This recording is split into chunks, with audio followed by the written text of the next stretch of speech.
ओम नमो भगवते वासुदेवाय। मित्रों, आपके और आपके परिवार पर भगवान नारायण की कृपा सदैव बनी रहे। आज हम माता तुलसी और एकादशी माता की पावन कथा का श्रवण करेंगे।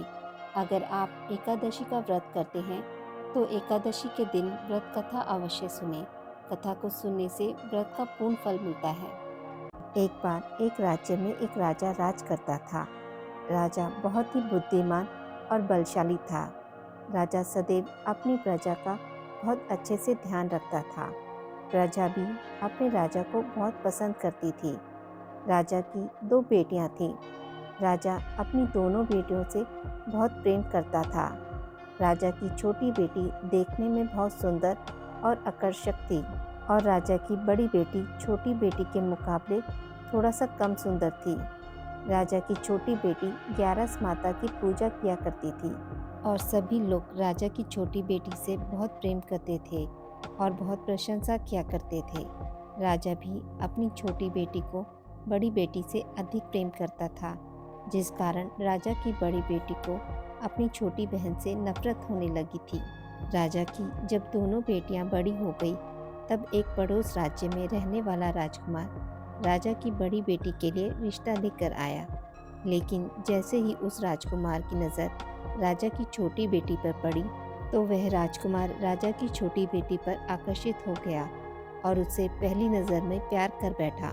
उस राजकुमार ने राजा की बड़ी बेटी के साथ विवाह करने से मना कर दिया और उसने राजा से कहा कि मैं आपकी छोटी बेटी से विवाह करना चाहता हूँ। जिसके बाद राजा की बड़ी बेटी यह देखकर अपनी छोटी बहन से बहुत क्रोधित हो गई और राजा की बड़ी बेटी ने अपनी छोटी बहन को अपना सबसे बड़ा दुश्मन मान लिया और राजा की बड़ी बेटी ने अपनी छोटी बहन से बदला लेने का निर्णय लिया, जिसके लिए उसने अपनी छोटी बहन को जान से मारने का निर्णय किया। राजा की बड़ी बेटी ने अपनी छोटी बहन को मारने के लिए सबसे पहले एक लड्डू में जहर मिलाकर अपनी छोटी बहन को दे दिया और उसे उस लड्डू को खाने के लिए कहा। लेकिन लड्डू खाने के बाद भी छोटी बहन को कुछ नहीं हुआ। बड़ी बहन यह देखकर बहुत आश्चर्यचकित हो गई, लेकिन बड़ी बहन ने हार नहीं मानी और जब रात को छोटी बहन अपने कमरे में सो रही थी, तब एक मटके में सांप रखकर उसे कमरे में छोड़ दिया। लेकिन सांप भी छोटी बहन का कुछ नहीं कर पाया।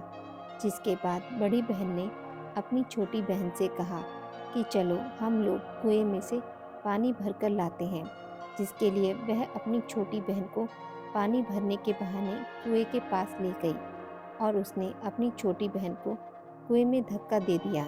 लेकिन छोटी बहन को तब भी कुछ नहीं हुआ, क्योंकि हर बार ग्यारस माता उसकी रक्षा कर रही थी और उधर बड़ी बहन अपने सारे प्रयासों के बाद असफल हो रही थी, जिससे वह बहुत क्रोधित होती जा रही थी। फिर उसने अपनी छोटी बहन के पास जाकर उससे खुद ही पूछा कि मेरी छोटी बहन, तुम्हें पता है भगवान ने सबकी मृत्यु एक निश्चित समय पर लिखी हुई है और कैसे तुम्हारी मृत्यु होगी, क्या तुम यह जानती हो? तब छोटी बहन ने अपनी बड़ी बहन को बताया कि हाँ, मैं तो जानती हूँ, मेरी मृत्यु कैसे होगी। छोटी बहन से यह सुनकर बड़ी बहन मन ही मन बहुत प्रसन्न होने लगी और उसने अपनी छोटी बहन से कहा कि क्या तुम मुझे अपनी मृत्यु का राज बताओगी? छोटी बहन ने अपनी बड़ी बहन से कहा कि मेरी मृत्यु तो एक तोते में है, जो तोते के गले में एक हार है, उससे मेरी मृत्यु होगी। जब तक कोई भी व्यक्ति तोते को मारकर वह हार अपने गले में पहनेगा, तो मैं मूर्छित हो जाऊंगी और जैसे ही उस हार को अपने गले से उतारेगा, तो मैं वापस से जीवित हो जाऊंगी। अपनी छोटी बहन की मृत्यु का राज जानकर बड़ी बहन बहुत ही खुश हो गई और उसने अपनी छोटी बहन को मारने के लिए उसके पालतू तोते को ढूंढना शुरू कर दिया और छोटी बहन को इस बात का आभास हो गया था कि कोई उसकी जान लेना चाहता है, जिसके लिए वह अपने पिताजी के पास गई और उसने अपने पिताजी से कहा कि पिताजी, मेरी मृत्यु के बाद आप मुझे जलाइएगा मत, बल्कि आप मुझे अपनी पुरानी वाली हवेली में एक पलंग में लिटाकर छोड़ दीजिएगा। अपनी छोटी लड़की की यह बात सुनकर राजा बहुत आश्चर्यचकित हो गए। राजा ने अपनी छोटी बेटी से पूछा, बेटी, तुम यह क्या कह रही हो? तब राजा की छोटी बेटी ने बताया, पिताजी, समय किसी के लिए नहीं रुका है, कब क्या हो जाए किसी को कुछ पता नहीं है। और फिर राजा ने अपनी छोटी बेटी से कहा कि तुम ऐसी बातें क्यों कर रही हो, 2-3 दिन में तो तुम्हारा विवाह है। लेकिन छोटी बेटी ने अपने पिताजी को ऐसा करने पर मजबूर कर दिया और उसने वचन ले लिया। राजा ने भी अपनी छोटी बेटी की बात स्वीकार कर ली और 2-3 दिनों के बाद जब शादी का समय आया, तब राजकुमार बारात लेकर राजा के घर आया और राजकुमार और राजा की छोटी बेटी का विवाह शुरू हो गया। जैसे ही राजा की छोटी बेटी राजकुमार के साथ फेरे लेना शुरू करती है, तो उसकी बड़ी बहन अपनी छोटी बहन के कमरे में जाकर उसके तोते को पकड़ लेती है और उसको जान से मार देती है। तोते के गले में जो हार था उसको अपने गले में धारण कर लेती है। जैसे ही बड़ी बहन उस हार को अपने गले में धारण करती है, तो उधर छोटी बहन 3.5 ही फेरे ले पाती है और वहीं पर बेहोश होकर गिर जाती है। जिसके बाद राजा ने बड़े बड़े दर्द हकीमों को बुलवाया और अपनी छोटी बेटी का इलाज करने के लिए कहा। राजा की बात सुनकर वैद्य ने जब छोटी बेटी का इलाज करना शुरू किया, तो राजा को बताया कि आपकी छोटी बेटी ना तो जीवित है और ना ही मरी हुई है। मैं ऐसा पहली बार होते देख रहा हूँ।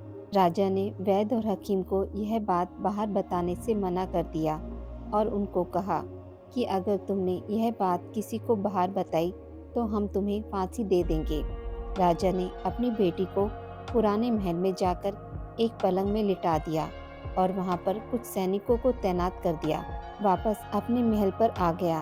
राजा की बड़ी बेटी अपने पिताजी के पास आई और कहने लगी कि पिताजी, अगर यह शादी संपन्न नहीं हुई तो आपकी इज्जत का क्या होगा? आप कहें तो मैं आपकी इज्जत बचाने के लिए राजकुमार से शादी करने के लिए तैयार हूँ।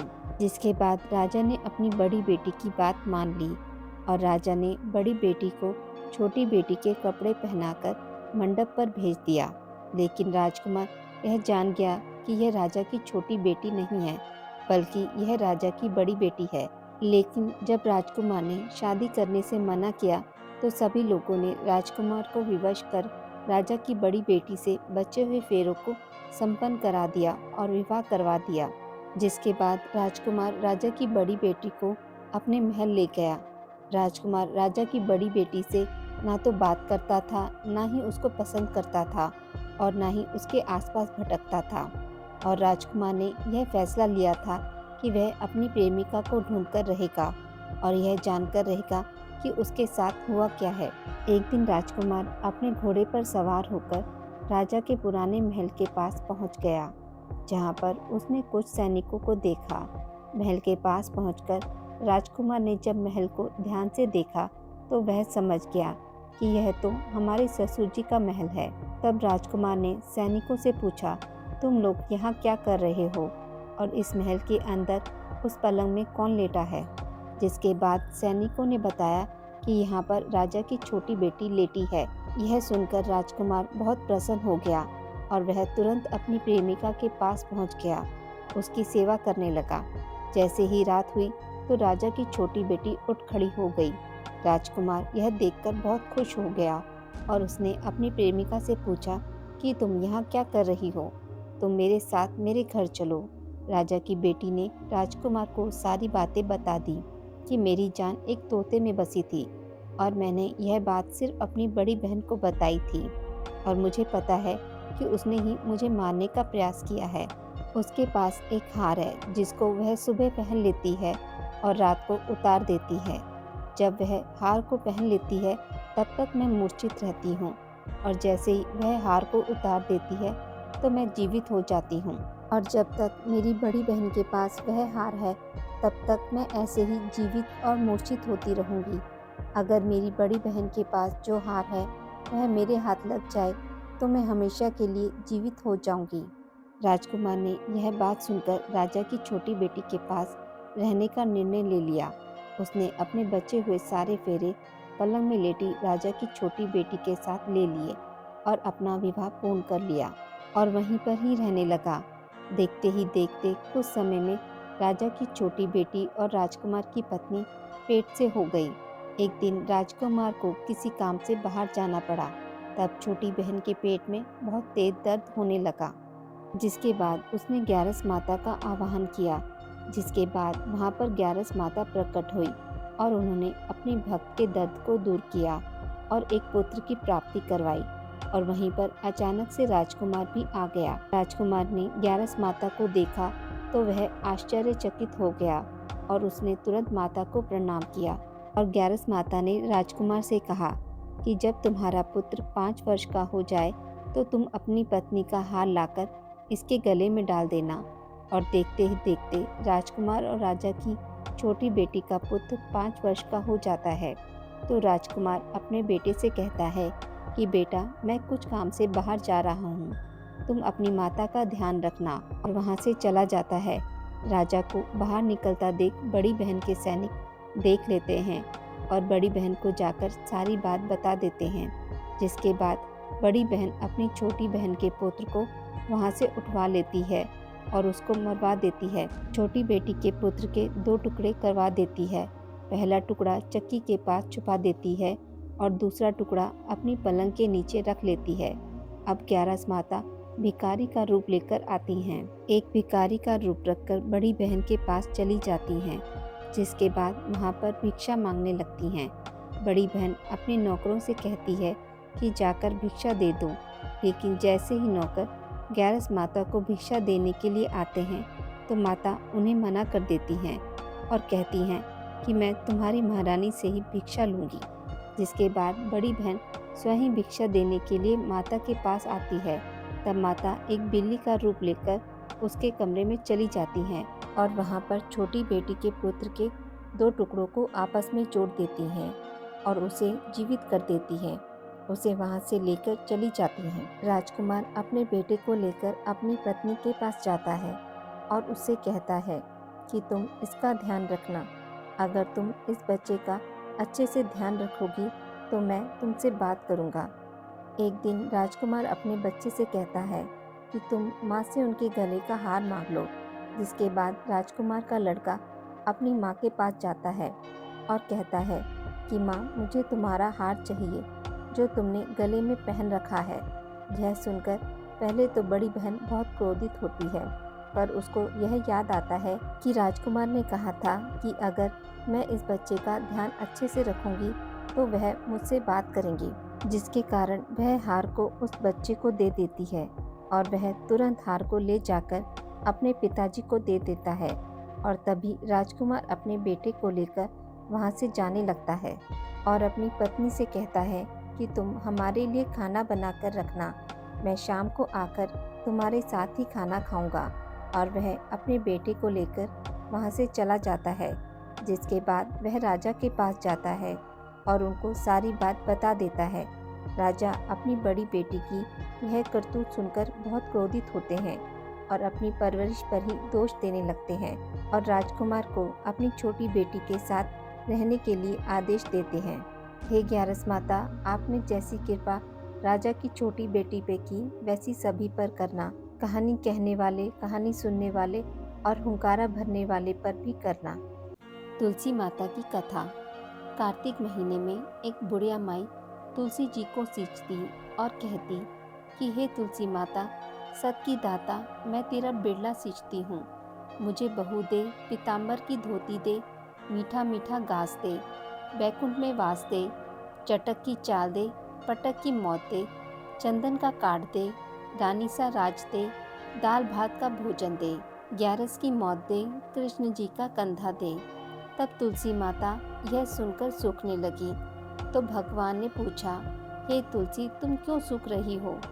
तुलसी माता ने कहा कि एक बुढ़िया रोज आती है और यही बात कह जाती है, मैं सब बात तो पूरा कर दूंगी, लेकिन कृष्ण का कंधा कहाँ से लाऊंगी? तो भगवान बोले, जब वो मरेगी तो मैं अपने आप कंधा दे आऊँगा, तू बुढ़िया माई से कह देना। जब बुढ़िया माई मर गई, सब लोग आ गए। जब माई को ले जाने लगे तो वह किसी से ना उठी। तब भगवान एक 12 बरस के बालक का रूप धारण करके आए। बालक ने कहा, मैं कान में एक बात कहूँगा तो बुढ़िया माई उठ जाएगी। बालक ने कान में कहा, बुढ़िया माई मन की निकाल ले, पीताम्बर की धोती ले, मीठा मीठा गास ले, बैकुंठ का वास ले, चटक की चाल ले, पटक की मौत ले, कृष्ण जी का कंधा ले। यह सुनकर बुढ़िया माई हल्की हो गई। भगवान ने कंधा दिया और बुढ़िया माई को मुक्ति मिल गई। हे तुलसी माता, जैसे बुढ़िया माई को मुक्ति दी वैसे सबको देना। हे तुलसी माता, कथा को सुनने वाले, कहने वाले और हुंकारा भरने वालों पर भी अपनी कृपा करना। आज की इस वीडियो में बस इतना ही। मित्रों, अगर आपको यह कथा अच्छी लगी हो तो मेरे वीडियो को लाइक और शेयर ज़रूर करें और पूजा पाठ से जुड़ी जानकारी के लिए मेरे चैनल को सब्सक्राइब करना ना भूलें। धन्यवाद।